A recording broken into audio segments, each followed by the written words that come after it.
అంతర్జాతీయంగా ఉద్రిక్త పరిస్థితులు, ప్రతికూల ప్రభావాలున్న సుస్థిరత, పురోగతి విషయంలో భారత్ ప్రపంచానికి లైట్ హౌస్లా దారి చూపిస్తోందన్నారు ప్రధానమంత్రి మోడీ.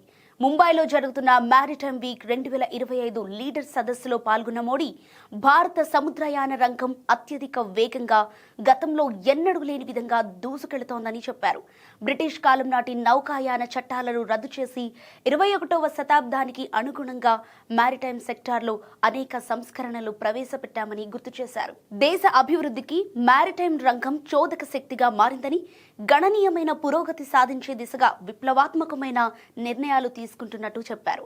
ఇక మ్యారిటైమ్ ఇండియా విజన్ లో భాగంగా 150 ప్రత్యేక కార్యక్రమాలకు కేంద్ర ప్రభుత్వం శ్రీకారం చుట్టింది.